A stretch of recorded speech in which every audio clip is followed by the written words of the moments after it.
Halo teman-teman, saya Anggiala Rasati Ayuning Tias, peserta Latsar CPNS tahun 2025.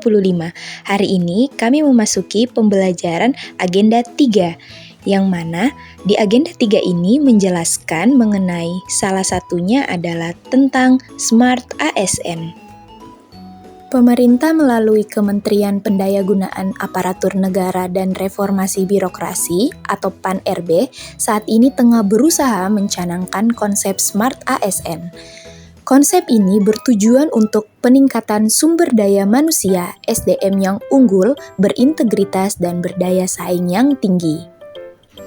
Apa itu Smart ASN? Smart ASN adalah konsep atau tujuan untuk menciptakan ASN yang memiliki kompetensi, kinerja, dan profesionalisme tinggi, serta mampu beradaptasi dengan perubahan dan perkembangan teknologi khususnya di era digital.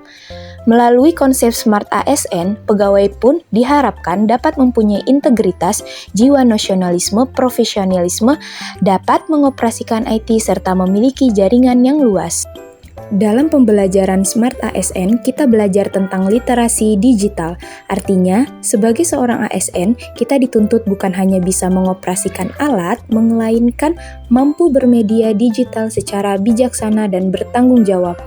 Terutama di zaman teknologinya sudah sangat berkembang seperti saat ini, kita perlu memiliki etika dalam berinternet, karena kita tahu akhir-akhir ini marak sekali kejahatan-kejahatan yang dilakukan berbasis internet, seperti hoax, cyberbullying, catfishing, dan masih banyak ragam lainnya.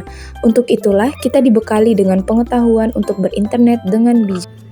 Prinsip dasar Smart ASN adalah pendekatan dalam meningkatkan efektivitas kerja pegawai aparatur sipil negara dan efisiensinya pada pelayanan publik melalui pemanfaatan teknologi informasi dan komunikasi. Merangkum laman resmi Kementerian Pendayagunaan Aparatur Negara dan Reformasi Birokrasi, berikut beberapa aspek lain yang menjadi prinsip dasar untuk mewujudkan konsep Smart ASN. Yang pertama, pengelolaan data dan informasi yang efektif. Penerapan Smart ASN mengutamakan penggunaan sistem informasi yang terintegrasi untuk mengelola data dan informasi administrasi pegawai ASN, seperti data kepegawaian, absensi, kinerja, penggajian, dan sebagainya. Hal ini bertujuan untuk memudahkan pegawai ASN dalam mengambil keputusan, mengevaluasi kinerja, dan mempercepat proses administrasi. Yang kedua, peningkatan kualitas dan kuantitas pelayanan publik. Aparatur yang cerdas dapat membantu meningkatkan kualitas dan kuantitas pelayanan publik. Agar dapat mencapai hal ini, pegawai bisa memanfaatkan berbagai aplikasi, teknologi informasi, dan komunikasi, sehingga proses kerja bisa selesai dengan cepat secara optimal. Yang ketiga, pengembangan kompetensi pegawai.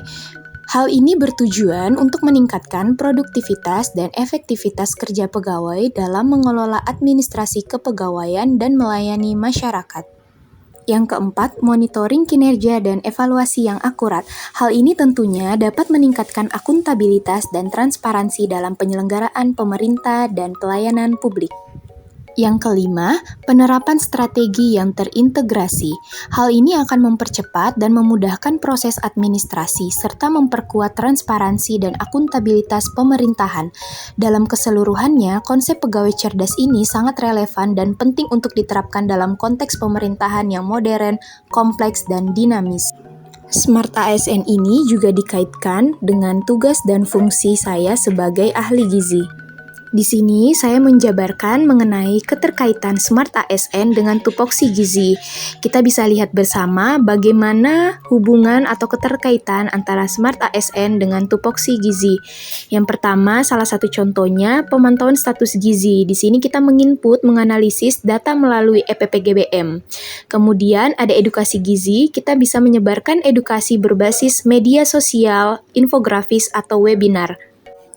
Adapun tantangan yang dihadapi kalau berdasarkan dengan fungsi dan tugas sebagai ahli gizi, itu yang pertama adanya kesenjangan kemampuan teknologi, keterbatasan infrastruktur, kurangnya pelatihan literasi digital, atau resiko kesalahan input dan pelaporan, kemudian rendahnya kesadaran akan keamanan digital. Nah, untuk tantangan-tantangan ini kita menyusun rencana ke depan bagaimana kita mengemban tugas dengan tetap memanfaatkan Smart ASN. Rencana yang dapat kita lakukan, yang pertama, kita bisa meningkatkan literasi digital terstruktur dengan mengikuti pelatihan teknis penggunaan aplikasi kesehatan, kemudian pemanfaatan platform digital untuk edukasi gizi, kemudian kita kolaborasi digital lintas sektor, berkoordinasi dengan lintas sektor. Rencana selanjutnya, adapun penguatan sistem dokumentasi digital, kita meningkatkan akurasi dan ketepatan waktu pelaporan data gizi. Kesimpulannya, penerapan Smart ASN ini bertujuan untuk mewujudkan birokrasi pemerintah yang profesional, bersih, dan melayani serta mendukung pencapaian visi Indonesia Emas 2045. Dengan memiliki Smart ASN, diharapkan ASN dapat memberikan pelayanan publik yang lebih efektif dan efisien, serta mampu beradaptasi dengan tantangan dan perubahan di era digital.